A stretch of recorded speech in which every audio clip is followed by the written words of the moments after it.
ದೇವರ ಪ್ರಸಾದವನ್ನ ಸೇವಿಸಿ ಮಹಿಳೆ ಸಾವನ್ನಪ್ಪಿರುವಂತಹ ಘಟನೆ ಕೋಲಾರದಲ್ಲಿ ನಡೆದಿದೆ. ದೇವರ ಪ್ರಸಾದವನ್ನ ಸೇವಿಸಿ ಮಹಿಳೆ ಸಾವನ್ನಪ್ಪಿ 6 ಜನ ಅಸ್ವಸ್ಥರಾಗಿರುವಂತಹ ಘಟನೆ ಕೋಲಾರದಲ್ಲಿ ನಡೆದಿದೆ. ಚಿಂತಾಮಣಿಯ ಗಜಾನನ ವೃತ್ತದ ಬಳಿ ಇರುವಂತಹ ದೇಗುಲ ಇದು. ಗಂಗಮ್ಮ ದೇಗುಲದ ಬಳಿಯಲ್ಲಿ ನೀಡಿದಂತಹ ಪ್ರಸಾದ ಇದು. ಚಿಕ್ಕಬಳ್ಳಾಪುರ ಜಿಲ್ಲೆ ಚಿಂತಾಮಣಿಯಲ್ಲಿರುವಂತಹ ದೇವಾಲಯ ಇದು.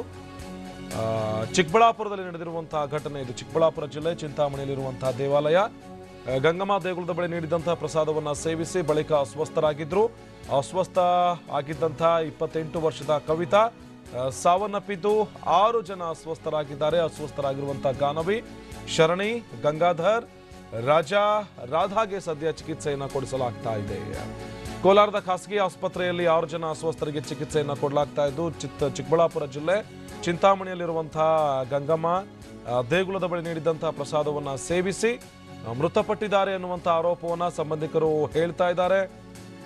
ನಿನ್ನೆ ಸಂಜೆ ದೇಗುಲದ ಬಳಿ ಕೇಸರಿ ಬಾತನ್ನ ನೀಡಲಾಗಿತ್ತು. ಆ ಕೇಸರಿ ಬಾತನ್ನ ತಿಂದ ನಂತರದಲ್ಲಿ ಅಸ್ವಸ್ಥರಾಗಿ ಸದ್ಯ ಸಾವನ್ನಪ್ಪಿದ್ದಾರೆ ಎನ್ನುವಂಥ ಆರೋಪವನ್ನ ಮೃತ ಕುಟುಂಬಸ್ಥರು ಮಾಡ್ತಾ ಇದ್ದಾರೆ. ಇದು ಗಂಗಮ್ಮ ದೇಗುಲ. ಇದು ಚಿಂತಾಮಣಿಯಲ್ಲಿರುವಂತಹ ದೇವಾಲಯ. ಇದೇ ದೇವಾಲಯದಲ್ಲಿ ಪ್ರಸಾದವನ್ನ ಕೊಟ್ಟಿದ್ರು, ಕೇಸರಿ ಬಾತನ್ನ ಕೊಟ್ಟಿದ್ರು. ಆ ಕೇಸರಿ ಬಾತನ್ನ ತಿಂದ ನಂತರದಲ್ಲಿ ಅಸ್ವಸ್ಥರಾಗಿದ್ರು. ಅಸ್ವಸ್ಥತೆಯ ಬಳಿಕ ಕವಿತಾ ಅನ್ನುವಂಥ 28 ವರ್ಷದ ಮಹಿಳೆ ಸಾವನ್ನಪ್ಪಿದ್ದು ಇನ್ನುಳಿದಂಥ 6 ಜನ ಅಸ್ವಸ್ಥರಾಗಿ ಆಸ್ಪತ್ರೆಯಲ್ಲಿ ಚಿಕಿತ್ಸೆಯನ್ನು ಪಡಿತಾ ಇದ್ದಾರೆ. ಕೋಲಾರದ ಆಸ್ಪತ್ರೆಯಲ್ಲಿ ಚಿಕಿತ್ಸೆ ಪಡಿತಾ ಇದ್ದಾರೆ. ಚಾಮರಾಜನಗರದ ಸುಳ್ವಾಡಿಯ ಈ ಪ್ರಸಾದ ಪ್ರಕರಣ ಮಾಸುವ ಮುನ್ನವೇ ಮತ್ತೊಂದು ಇಂಥದ್ದೇನಾದರೂ ಅವಘಡ ನಡೀತಾ? ದೇಗುಲದಲ್ಲಿ ಕೊಟ್ಟಂತಹ ಪ್ರಸಾದದಲ್ಲಿ ಏನಾದರೂ ವಿಷ ಇತ್ತಾ?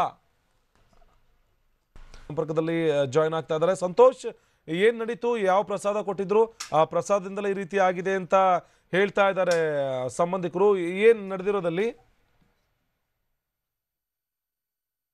ಗಂಟೆಗೆ ಅಲ್ಲಿಂದ ಮನೆಗೆ ಅವ್ರ ಪ್ರಸಾದ ಕೊಟ್ಟಿದ್ದಾರೆ. ಅಲ್ಲಿಂದ ಎತ್ಕೊಂಡ್ಬಂದು ಮನೆಯಲ್ಲಿರೋರು ಅವ್ರ ಅಣ್ಣ ಹೆಂಡತಿ, ಅವ್ರ ಮತ್ತೆ ರಾಜ ಅವ್ರ ಹೆಂಡತಿ, ಅವ್ರ ಮಕ್ಕಳು ಸೇರಿ 6 ಜನ ತಿಂದಿದ್ದಾರೆ. ತಿಂದ್ಬಿಟ್ಟು 1 ಅವರ್ ಆದ್ಮೇಲೆ ವಾಮಿಟ್ ಸ್ಟಾರ್ಟ್ ಆಗ್ಬಿಟ್ಟು ಚಿಂತಾಮಣಿ ಗೌರ್ಮೆಂಟ್ ಹಾಸ್ಪಿಟಲ್ಗೆ ಹೋಗಿದ್ದಾರೆ. ಅಲ್ಲಿ ಟ್ರೀಟ್ಮೆಂಟ್ ಕೊಟ್ಟು ಇಲ್ಲ ಆಗಿಲ್ಲ, ಫುಲ್ ಎಮರ್ಜೆನ್ಸಿ ಇದೆ ಅಂತ ಮೆಡಿಕಲ್ಗೆ ಇಬ್ಬರನ್ನ, ರಾಜನು ಅವ್ರ ಮಿಸ್ಸಸ್ ಅವ್ರನ್ನ ಕೋಲಾರ SN ಅವ್ರಿಗೆ ಕಳ್ಸಿದ್ದಾರೆ. ಇನ್ನು ಮಿಕ್ಕಿದ್ದು ಗಂಗಾಧರ ಮತ್ತೆ ಅವ್ರ ಹೆಂಡತಿ ಕವಿತಾ ಅಂತ, ಅವ್ರು ಆಲ್ರೆಡಿ ಡೆಡ್ ಆಗಿದ್ದಾರೆ. ಅವ್ರ ಮಕ್ಕಳು ಇಬ್ರು ಗಾನವಿ, ಚರಣಿ ಅಂತ ಇಬ್ರು ಫುಲ್ ಎಮರ್ಜೆನ್ಸಿ ಅಲ್ಲಿದ್ದಾರೆ. ಅಲ್ಲ, ಈ ದೇವಸ್ಥಾನದಿಂದ ತಗೊಂಡು ಹೋಗಿದ್ದ ಪ್ರಸಾದದಲ್ಲೇನೆ ಈ ರೀತಿ ಆಗಿದ್ದ ಹೇಗೆ? ಹೌದು ಸರ್, ಪ್ರಸಾದ ತಿಂದ್ಬಿಟ್ಮೇಲೆ ಬೇರೆ ಇನ್ನೇನು ತಿಂದಿಲ್ಲ ಅವರು. ಪ್ರಸಾದ ತಿಂದು 1 ಅವರ್ ಬಿಟ್ಮೇಲೆ ಸ್ಟಾರ್ಟ್ ಆಗಿರೋದು. ಹೆಚ್ಚು ಕಮ್ಮಿ ½ an hour ಇಂದ 1 hour ಒಳಗಡೆ ತಿಂದ್ಬಿಟ್ಟು ಈ ರೀತಿ ಆಗಿದೆ. ಅಲ್ಲ ಸಂತೋಷ್ ಅವರೇ, ಬರೀ ಪ್ರಸಾದ ಇವ್ರು ಮಾತ್ರ ತಂದಿದ್ರ ದೇವಸ್ಥಾನದಿಂದ? ಅವ್ರ ಪಕ್ಕ ಮನೆಯಲ್ಲಿ ಇಬ್ರು ತಂದಿದ್ದಾರೆ. ಅವರು ನಾರಾಯಣಮ್ಮ ಮತ್ತೆ ಅವ್ರ ಮಗ ಶಿವ ಅಂತ ಅವರು ತಿಂದಿದ್ದಾರೆ. ಬಟ್ ಅವ್ರ ಕಂಡೀಷನ್ ಹೆಂಗಿದೆ ಅಂತ ನಮ್ಗೆ ಗೊತ್ತಿಲ್ಲ. ಇದರಲ್ಲಿ ನಾವು ಮೆಡಿಕಲ್ ಅಲ್ಲಿ ಇದೀವಿ, ಅವ್ರು SN ಅಲ್ಲಿ ಇದ್ದಾರೆ. ಅವ್ರ ಕಂಡೀಷನ್ ಹೇಗಿದೆ ಅಂತ ನಮ್ಗೆ ಗೊತ್ತಿಲ್ಲ. ಪಕ್ಕದ ಮನೆಯವರು ಅವರು ದೇವಸ್ಥಾನಕ್ಕೆ ಹೋಗಿದ್ದಾರೆ. ಅವರು ಕಂಡೀಷನ್ ಹೆಂಗಿದೆ ಅಂತ ನಮ್ಗೆ ಗೊತ್ತಿಲ್ಲ. ಅಲ್ಲ ಸಂತೋಷ್ ಅವರೇ, ಒಂದು ಈ ದೇವಸ್ಥಾನದಲ್ಲಿ ಇದನ್ ಮಾಡಿದ್ರಲ್ಲ, ಕೇಸರಿ ಬಾತ್ ಏನ್ ಕೊಟ್ರಲ್ಲ, ಅದು ಬರೀ ಇವ್ರಿಗೆ ಮಾತ್ರ ಕೊಟ್ಟಿರೋದ ಅಥವಾ ಬೇರೆ ಬೇರೆ ಭಕ್ತರಿಗೂ ಕೂಡ ಅದೇ ಕೇಸರಿ ಬಾತನ್ನ ಕೊಟ್ಟಿದ್ದಾರೆ ಎಲ್ಲರೂ? ನಮ್ಗೆ ಅದು ಮಾಹಿತಿ ಗೊತ್ತಿಲ್ಲ. ನಾವು ರಾತ್ರಿನೇ ಇಲ್ಲಿ ಬಂದ್ಬಿಟ್ಟಿದೀವಿ ಮೆಡಿಕಲ್ ಕಾಲೇಜ್ಗೆ. ಅವರು ಯಾರ್ಯಾರ ಭಕ್ತಿಗಳಿದ್ರೆ ಎಲ್ಲಿಂದಾನೋ ಎಲ್ಲಿ ಬಂದಿರ್ತಾರಲ್ಲ, ಅವ್ರದ್ದು ಮಾಹಿತಿ ಬಗ್ಗೆ ನಮ್ಗೆ ಕರೆಕ್ಟ್ ಆಗಿ ಗೊತ್ತಿಲ್ಲ. ನಾವು ಯಾರನ್ನು ವಿಚಾರಿಸಕ್ ಹೋಗಿಲ್ಲ ಅಕ್ಕಪಕ್ಕದವ್ರನ್ನ. ಅಲ್ಲ, ಈ ನಿಮಗ್ ಗೊತ್ತಿರೋದು ಮಾತ್ರ ಇವ್ರು ತಂದಿದ್ದಾರೆ, ಇವ್ರು ಮನೆಯಲ್ಲಿ ಇರೋರು ತಿಂದಿದ್ದಾರೆ. 8 ಜನ ಇವಾಗ ಇದ್ದಾರೆ, ಆಸ್ಪತ್ರೆಯಲ್ಲೇ ಇದ್ದಾರೆ, ಟ್ರೀಟ್ಮೆಂಟ್ ತಗೋತಾರೆ. ಅದ್ರಲ್ಲಿ ಒಬ್ರು ಡೆಡ್ ಆಗಿದ್ದಾರೆ. ಡಾಕ್ಟರ್ ಏನಂತ ಹೇಳ್ತಾ ಇದಾರೆ? ಏನ್ ವಿಚಾರಕ್ಕೆ ಸಾವನ್ನಪ್ಪಿದ್ದಾರೆ ಅಂತ ಹೇಳ್ತಾ ಇದಾರೆ ಡಾಕ್ಟ್ರು? ಪಾಯ್ಸನ್, ಅವ್ರು ಬಾಡಿ ಎಲ್ಲ ಇದಾಗಿ ಹೋಗಿದೆ ಅಂದ್ರೆ ಕವಿತಾನ ಡೆಡ್ ಆಗಿರೋರ್ಗೆ ಏನಾಗಿದೆ ಅಂತೆ? ಪಾಯ್ಸನ್ ಕುಡಿದು ಪಾಯ್ಸನ್ ತಿಂದಿದಾರಲ್ಲ, ಅದು ಯಾವ ಪಾಯ್ಸನ್ ಏನು ಅಂತ ನಮಗೆ ಗೊತ್ತಿಲ್ಲ. ನಾವು ನಮ್ ತಿಳ್ದಿರೋ ಪಾಯ್ಸನ್ ಇದೆಲ್ಲ ಟ್ರೀಟ್ಮೆಂಟ್ ಮಾಡಿದೀವಿ. ಬಟ್ ಅದು ಯಾವ್ದು ಈ ತರನು ಅವ್ರಿಗೆ ರೆಸ್ಪಾನ್ಸ್ ಬರ್ತಾ ಇಲ್ಲ ಪೇಷಂಟ್ ಕಡೆಯಿಂದ. ಅದು ಬೇರೆ BP ಇದಾಗ್ಬಿಟ್ಟು ಅವ್ರಿಗೆ ಅರೆಸ್ಟ್ ಆಗಿದೆ ಒಂದ್ಸಲಿ. ಅದರಿಂದ ಆಗಲ್ಲ, ಇನ್ನ ಒಂದ್ ½ an hour ನೋಡ್ತೀನಿ ಅಂತ ಹೇಳಿದ್ರು. ಮತ್ತೆ ನೋಡ್ಬಿಟ್ಟು ಇಲ್ಲ ಆಗಲ್ಲ, ಡೆಡ್ ಆಗಿ ಹೋಗಿದ್ದಾರೆ, ಆಗಲ್ಲ, ಕರ್ಕೊಂಡು ಹೋಗ್ಬೋದು ನೀವು ಮನೆಗೆ ಅಂತ ಹೇಳ್ಬಿಟ್ಟು. ಅಂದ್ರೆ ಈಗ ಇವರು ಕೇಸರಿ ಬಾತ್ ತಿಂದ ಮೇಲೆನೆ ಅಸ್ವಸ್ಥರಾದ್ರು, ಅದಾದ್ಮೇಲೆ ಸಾವನ್ನಪ್ಪಿದ್ದು ಅಂತ? ಹೌದು ಸರ್. ಹಾ ಹಾ ಹಾ ಈ ಎಷ್ಟು ಜನಕ್ಕೆ ಈ ರೀತಿ ಆಗಿದೆ ಇವ್ರೊಬ್ಬರೇನಾ ಅಥವಾ ಅಲ್ಲಿ ವಿಚಾರಿಸಿದಾಗ ಬೇರೆ ಯಾರಿಗಾದ್ರೂ ಈ ರೀತಿ 6 ಜನಗೆ ನಮ್ಗೆ ತಿಳಿದಂಗೆ ನಾವು 8 ಜನಗೆ ಟ್ರೀಟ್ಮೆಂಟ್ ಕೊಡ್ತಾ ಇದಾರೆ ಆಲ್ರೆಡಿ. ಅದ್ರಲ್ಲಿ ಒಬ್ರು ಡೆಡ್ ಆಗಿದ್ದಾರೆ. ಅದ್ರಲ್ಲಿ ಮಕ್ಳು ಇದ್ದಾರೆ ಎಲ್ಲ 4 ವರ್ಷ 6 ವರ್ಷ ಇಬ್ರು.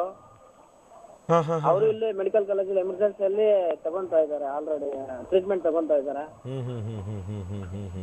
ಇನ್ನಿಬ್ರು ಅಲ್ಲಿ ಎಸ್ಎನ್ಆರ್ ತಗೊಂತಾ ಇದ್ದಾರೆ. ಇನ್ನಿಬ್ರು ಇಲ್ಲೇ ಮೆಡಿಕಲ್ ಅಲ್ಲೇ ರಾಜ ಅವರು ರಾಧಾ ಅವ್ರ ಮಿಸ್ಟರ್ಸ್ ಇಬ್ರು ಇಲ್ಲೇ ಮೆಡಿಕಲ್ ಎಮರ್ಜೆನ್ಸಿಯಲ್ಲಿ ಇದ್ದಾರೆ ಅವರು. ನೀವು ಹೇಗೆ ಪರಿಚಯ ಅವರಿಗೆ ಈ ಸವಿತಾ ಅವ್ರ ಕುಟುಂಬಕ್ಕೆ ಕವಿತಾ ಅವ್ರ ಕುಟುಂಬಕ್ಕೆ ನೀವು ಹೇಗೆ ಪರಿಚಯ? ಕವಿತಾ ಇದಾರೆ ಅವ್ರು ನಮ್ಗೆ ಅತಿ ಆಗ್ಬೇಕು ಅಂತ. ಅವ್ರ ತಂಗಿನ ನಾನು ಮದುವೆ ಮಾಡ್ಕೊಂಡಿರೋದು. ಕವಿತಾ ಅನ್ನೋರ್ ತಂಗಿನ ನಾವು ಒಂದೇ ಮನೇಲಿ ಮದುವೆ ಮಾಡ್ಕೊಂಡಿರೋದು. ಅವ್ರ ತಂಗಿನ ಈ ಗಂಗಾಧರ ಅನ್ನೋರು ಕವಿತಾ ಅವ್ರ ಗಂಡ ಅವನು. ಅವರು ನಾವಿಬ್ರು ಸೇರಿ ಒಂದೇ ಮನೇಲಿ ಮದುವೆ ಮಾಡ್ಕೊಂಡಿರೋದು. ಓ ಇಬ್ರು ಒಂದೇ ಮನೆಯಲ್ಲಿ ಅಕ್ಕ ತಂಗಿನ ಮದುವೆ ಆಗಿರೋದು. ಹೌದು ಸರ್. ಈ ನಿಮ್ಗೆ ಹೇಗೆ ವಿಚಾರ ಯಾವಾಗ ಗೊತ್ತಾಯ್ತು ಈ ತರ ಆಗಿದೆ ಅಂತ ಹೇಳಿ? ನಮ್ಗೆ ಬೆಳಗ್ಗೆ ಕಾಲ್ ಮಾಡಿದಾರೆ. ಬೆಳಗ್ಗೆ ಕಾಲ್ ಮಾಡ್ಬಿಟ್ಟು ಈಗ ರಾತ್ರಿ ಪ್ರಸಾದ ತಿಂದ್ಬಿಟ್ಟು ಬಂದಿದೀವಿ ಅಂದ್ರೆ ನಾವು ಪಕ್ಕದಲ್ಲಿ ಅವರು ಬೇರೆಯವರು ನಾರಾಯಣಮ್ಮ ಅಂತ ಅವರಲ್ಲೇ ಇದ್ರೆ ನಮಗೂ ಹಿಂಗೆ ಆಗಿದೆ ನಾವು ಇಲ್ಲಿ ಟ್ರೀಟ್ಮೆಂಟ್ ತಗೊಂತಾ ಇದೀವಿ ಅಂತ ಹೇಳಿ ನಮ್ಗೆ ಫೋನ್ ಮಾಡಿದ್ರು ಅವರು. ಅಂದ್ರೆ ಪಕ್ಕದ ಮನೆಯವ್ರಿಗೂ ಇದೇ ತರ ಆಗಿದೆ ಅಂತ? ಆಗಿದೆ ಅಂತ. ಯಾರು ರಾಧಾ ಅನ್ನೋರು ಅವ್ರು ಪಕ್ಕದ ಮನೆಯವರು? ರಾಧಾ ಅನ್ನೋರು ಗಂಗಾಧರ ಅನ್ನೋರು ಸ್ವಂತ ತಮ್ಮನೇ. ನಾವು ಕಜಿನ್ ಆಗ್ಬೇಕಂದ್ರೆ ನಾವು ಅವ್ರದ ಮಿಸ್ಸಸ್ ಅವ್ರ ತಂಗಿನ ಮದುವೆ ಮಾಡ್ಕೊಂಡಿರೋಲ್ಲ. ರಾಧಾ ಅನ್ನೋರು ಅವ್ರ ಬ್ಲಡ್ ರಿಲೇಷನ್ ಒಂದೇ ತಾಯಿ ಮಕ್ಕಳು ಅವ್ರಿಬ್ರು. ಓಹೋ ಈಗ ನಿಮಗೆ ಈ ವಿಚಾರ ಮಾತ್ರ ಗೊತ್ತು, ಏನ್ ಈ ಮನೇಲಿ ಆಗಿದೆ ಅಷ್ಟು ವಿಚಾರ ಮಾತ್ರ ಗೊತ್ತು. ಬೇರೆಯವ್ರು ತಗೊಂಡು ಹೋದವ್ರಿಗೆ ಏನಾಗಿದೆ ಏನೆತ್ತ ಅಂತ ನಿಮಗೂ ಗೊತ್ತಿಲ್ಲ? ಗೊತ್ತಿಲ್ಲ. ಇವ್ರು ಬೆಳಗ್ಗೆ ಫೋನ್ ಮಾಡೋರ್ಗು ನಮ್ಗೂ ಗೊತ್ತಿಲ್ಲ ಸರ್ ಈ ರೀತಿ ಆಗಿದೆ ಅಂತ. ನಿಮ್ದು ಬೇರೆ ಊರಾ ಅವ್ರದ್ದು ಬೇರೆ ಊರಾ ಅಥವಾ? ಚಿಂತಾಮಣಿನೇ. ಎಲ್ಲಾರ್ದು ಚಿಂತಾಮಣಿನೇ ಸರ್. ಎಲ್ಲಾರ್ದು ಚಿಂತಾಮಣಿಲೇ ಇರ್ತೀರಿ? ಚಿಂತಾಮಣಿಯಲ್ಲೇ ಮದುವೆ ಮಾಡ್ಕೊಂಡಿರೋದು. ಚಿಂತಾಮಣಿ ನಮ್ದು JJ ಕಾಲೋನಿ 21 ವಾರ್ಡು. ಅವ್ರದ್ದು ಶ್ರೀರಾಮ್ ನಗರ 22ನೇ ವಾರ್ಡು. ಓ ದೂರ ಇದೆ ಮನೆ. ಕಾಲ್ ಮಾಡಿ ಹೇಳಿದಾರೆ ಹೀಗಾಗಿದೆ ಅಂತ ಹೇಳಿ. ನೀವು ಬೇರೆ ಯಾರನ್ನಾರು ವಿಚಾರಿಸಿದ್ರಾ? ಬೇರೆ ಯಾರು ಪ್ರಸಾದ ತಗೊಂಡು ಹೋದವ್ರಿಗೆ ಏನಾದ್ರು ಇದೇ ತರ ಅಸ್ವಸ್ಥ? ನೋಡ್ಕೊಂಡೆ ಇದ್ದೀವಿ. ಏನ್ ದೊಡ್ಡ ದೇವಸ್ಥಾನನಾ ಹೆಂಗೆ ಅದು? ಅದು ಪರವಾಗಿಲ್ಲ. ಚಿಂತಾಮಣಿಯಲ್ಲಿ ನಮ್ಮ ದೇವಸ್ಥಾನ ದೊಡ್ಡದೇ ಸರ್. ದೊಡ್ಡ ದೇವಸ್ಥಾನ. ಏನ್ ಪ್ರಸಾದ ಪ್ರತಿನಿತ್ಯ ಕೊಡ್ತಾ ಇದ್ರ ಅಥವಾ ನಿನ್ನೆ ಶುಕ್ರವಾರ? ಹೆಸರುವಾಸಿಯಾಗಿರೋ ದೇವಸ್ಥಾನ ಇಲ್ಲ ಸರ್ ಅದು. ಅಲ್ಲ ಇಲ್ಲ, ನೀವು ಈ ದೇವಸ್ಥಾನ ಇದೆಯಲ್ಲ ಅದು ನಿನ್ನೆ ಶುಕ್ರವಾರ ಅಂತ ಹೇಳಿ ಪ್ರಸಾದ ಕೊಟ್ಟಿರೋದು? ಹೌದು ಸರ್. ಶುಕ್ರವಾರ ಡೈಲಿ ವೀಕ್ಲಿ ಹೋಗ್ತಾ ಇರ್ತಾರೆ ಸರ್ ಇವರು. ಈಗ ಈ ದೇವಸ್ಥಾನ ಇದೆಯಲ್ಲ ಅದೇನು ಮುಜರಾ ಇಲಾಖೆಗೆ ಸೇರಿದ ದೇವಸ್ಥಾನ ಅಥವಾ ಖಾಸಗಿ ದೇವಸ್ಥಾನ ಅದು? ಇಲ್ಲ ಸರ್, ಏನಿಲ್ಲ, ಪಬ್ಲಿಕ್ ಅಷ್ಟೇ ಅದು. ಏನು ಅಂತದೇನು ಈ ಅಲ್ಲೇನು ಆಡಳಿತ ಮಂಡಳಿ ಆತರ ಏನಿಲ್ಲ? ಏನಿಲ್ಲ ಸರ್, ಬರೀ ದೇವಸ್ಥಾನ ಅಷ್ಟೇ. ಗಜಾನನ ಸರ್ಕಲ್ ಅಲ್ಲಿ ಪಕ್ಕದಲ್ಲಿ ರೇಟ್ ಸರ್ ಅಲ್ಲಿ ಬರೋದು. ಗಜಾನನ ಸರ್ಕಲ್ ಅಲ್ಲಿ ರೇಟ್ ಸರ್ ಅಲ್ಲಿ ನರಸಿಂಹಪೇಟೆ ಅಂತ ಅಡ್ರೆಸ್ ಅದು. ಅದ್ರ ಅಲ್ಲಿ ನೆನ್ಸಿರೋದು ಸರ್ ದೇವಸ್ಥಾನ. ಏನ್ ದೊಡ್ಡದ ದೇವಸ್ಥಾನ ಹೆಂಗೆ?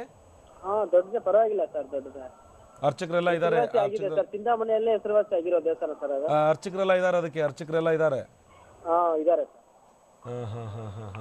ಸದ್ಯ ನಿಮಗೆ ಗೊತ್ತಿರೋ ಹಂಗೆ ನಿಮ್ಮ ನೆಂಟರು ಅಂತ ಹೇಳಿ ನಿಮ್ಗೆ ಗೊತ್ತಾಗಿದೆ, ಒಬ್ರು ಮೃತಪಟ್ಟಿದ್ದಾರೆ, ಇನ್ನುಳಿದಂಥವ್ರು ಆಸ್ಪತ್ರೆಯಲ್ಲಿ ಚಿಕಿತ್ಸೆ ತಗೋತಿದ್ದಾರೆ ಅಂತ.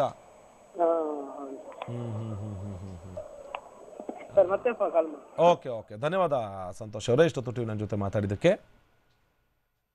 ಇನ್ನು ಒಂದು ಕಡೆ ಮೃತಪಟ್ಟಿರುವಂಥ ಕವಿತಾ ಅವರ ದೃಶ್ಯವನ್ನು ನೋಡ್ತಾ ಇದ್ದೀವಿ, ಮತ್ತೊಂದು ಕಡೆ ಅಸ್ವಸ್ಥರಾಗಿರುವಂಥವರಿಗೆ ಚಿಕಿತ್ಸೆಯನ್ನು ಕೊಡಲಾಗ್ತಾ ಇದೆ ಆಸ್ಪತ್ರೆಯಲ್ಲಿ. ಪ್ರಸಾದವನ್ನು ಸೇವಿಸಿ ಇವರು ಅಸ್ವಸ್ಥರಾಗಿದ್ದರು. ಕವಿತಾ ಮೃತಪಟ್ಟಿದ್ರೆ ಇನ್ನುಳಿದಂಥ 6 ಜನರಿಗೆ ಏನು ಅಸ್ವಸ್ಥರಾಗಿದ್ರು ಅಂಥವ್ರಿಗೆ ಚಿಕಿತ್ಸೆಯನ್ನು ಕೊಡಲಾಗ್ತಾ ಇದೆ. ಆಗಲೇ ಹೇಳ್ತಾ ಇದ್ರು ಪ್ರತ್ಯಕ್ಷದರ್ಶಿ ಅಥವಾ ಆ ಗ್ರಾಮಸ್ಥರು, ಮೃತಪಟ್ಟಿರುವಂಥ ಕವಿತಾ ಅವರ ಸಂಬಂಧಿಕರವರು ಇನ್ನೂ ಒಂದಷ್ಟು ಜನಕ್ಕೆ ಆಗಿರ್ಬೋದು, ಆದರೆ ಆ ವಿಚಾರ ನಮಗೆ ಗೊತ್ತಿಲ್ಲ. ಆದರೆ ಗೊತ್ತಿರುವಂಥ ವಿಚಾರ ಅಂದರೆ ನಮಗೆ ಕಾಲ್ ಬಂತು, ನಾವು ಹೋಗಿ ನೋಡಿದಂಥ ಸಂದರ್ಭದಲ್ಲಿ ಕವಿತಾ ಭಾರೀ ಪ್ರಮಾಣದಲ್ಲಿ ಅಸ್ವಸ್ಥರಾಗಿದ್ದರು. ಬೇರೊಂದು ಹಾಸ್ಪಿಟ್ಲಿಗೆ ಕರ್ಕೊಂಡು ಹೋದ್ವಿ, ಇಲ್ಲ ಇಲ್ಲಿ ಟ್ರೀಟ್ಮೆಂಟ್ ಆಗೋದಿಲ್ಲ, ಇದು ಎಮರ್ಜೆನ್ಸಿ, ವಿಷ ಆಗಿದೆ ಮೈ ತುಂಬ, ಹೀಗಾಗಿ ನೀವು ಬೇರೆ ಕಡೆ ಕರ್ಕೊಂಡು ಹೋಗಬೇಕು ಅನ್ನುವಂಥ ವಿಚಾರವನ್ನು ತಿಳಿಸಿದ್ರು. ಅದಕ್ಕಾಗಿ ನಾವು ಬೇರೆ ಆಸ್ಪತ್ರೆಗೆ ಅವರನ್ನು ದಾಖಲಿಸುವಂಥ ಕೆಲಸ ಮಾಡಿದ್ವಿ.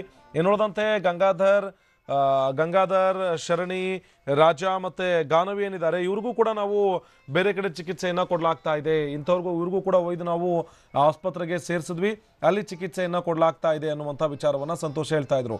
ಅದರ ಜೊತೆಗೇನೆ ದೊಡ್ಡದಾದಂಥ ದೇವಸ್ಥಾನ, ಅರ್ಚಕರಿದ್ದಾರೆ, ಎಲ್ಲರೂ ಕೂಡ ಇದ್ದಾರೆ. ಆದರೆ ಮುಜರಾ ಇಲಾಖೆಗೆ ಸೇರಿದಂಥ ದೇವಸ್ಥಾನವೋ ಅಥವಾ ಆಡಳಿತ ಮಂಡಳಿ ನಡೆಸ್ಕೊಂಡು ಹೋಗ್ತಾ ಇರುವಂಥ ದೇವಸ್ಥಾನ ನಮಗೆ ಗೊತ್ತಿಲ್ಲ. ಆದರೆ ಫೇಮಸ್ ಆಗಿರುವಂಥ ದೇವಸ್ಥಾನ ಚಿಂತಾಮಣಿಲಿರುವಂಥ ಗಜಾನನ ಸರ್ಕಲ್ ಬಳಿಯಲ್ಲಿ ಯಾರನ್ನು ಬೇಕಿದ್ರೂ ಗಂಗಮ್ಮ ದೇಗುಲ ಗೊತ್ತಾ ಅಂತ ಕೇಳಿದ್ರೆ ಎಲ್ಲರೂ ಕೂಡ ಹೌದು ಅಂತ ಹೇಳ್ತಾರೆ. ಅಷ್ಟರ ಮಟ್ಟಿಗೆ ಫೇಮಸ್ ಆಗಿರುವಂಥ ದೇವಸ್ಥಾನ. ನಿನ್ನೆ ಶುಕ್ರವಾರ ಆಗಿರೋದ್ರಿಂದ ಅಲ್ಲಿ ದೇವಸ್ಥಾನದಲ್ಲಿ ಒಂದಷ್ಟು ಪ್ರಸಾದ ವಿನಿಯೋಗ ಕೂಡ ಆಗಿದೆ. ಪ್ರತಿ ವಾರ ಕವಿತಾ ಅವರು ಹೋಗಿ ಅಲ್ಲಿ ದೇವ್ರ ದರ್ಶನವನ್ನು ಪಡೆದು ಪ್ರಸಾದವನ್ನು ಪಡಿತಾ ಇದ್ರು. ಅದೇ ರೀತಿ ನಿನ್ನೆ ಶುಕ್ರವಾರ ಅವರು ಹೋಗಿ ಅಲ್ಲಿ ಪ್ರಸಾದವನ್ನು ತೆಗೆದುಕೊಳ್ಳುವಂಥ ಕೆಲಸ ಮಾಡಿದ್ರು. ಪ್ರಸಾದಕ್ಕೆ ನಿನ್ನೆ ಶುಕ್ರವಾರ ಮಾಡಿರುವಂಥದ್ದು ಕೇಸರಿ ಬಾತು. ಆ ಕೇಸರಿ ಬಾತನ್ನು ತಂದು ಮನೆಯಲ್ಲಿ ಅವರೆಲ್ಲರೂ ಕೂಡ ತಿಂದಿದ್ದಾರೆ. ತಿಂದ ನಂತರದಲ್ಲಿ ಅರ್ಧ ಗಂಟೆಯ ಒಳಗಾಗಿ ಅವರಿಗೆ ಈ ಒಂದು ರೀತಿಯಾದಂಥ ಇದು ಶುರುವಾಗಿದೆ, ಆರೋಗ್ಯದಲ್ಲಿ ಸಮಸ್ಯೆ ಶುರುವಾಗಿದೆ. ಒಂದು ಹೊಟ್ಟೆ ನೋವು, ಮತ್ತೊಂದು ಮಗದೊಂದು ಶುರುವಾಗಿದೆ. ವಿಷ ಹೊಟ್ಟೆಯಲ್ಲಿ ಹೋದ ನಂತರದಲ್ಲಿ ಇದಾದ ಬಳಿಕ ಅವರನ್ನು ಆಸ್ಪತ್ರೆಗೆ ಸೇರಿಸಲಾಯಿತು. ಆಸ್ಪತ್ರೆಗೆ ಸೇರಿಸಿದ ಬಳಿಕ ಕವಿತಾ ಮೃತಪಟ್ಟಿದ್ದಾರೆ.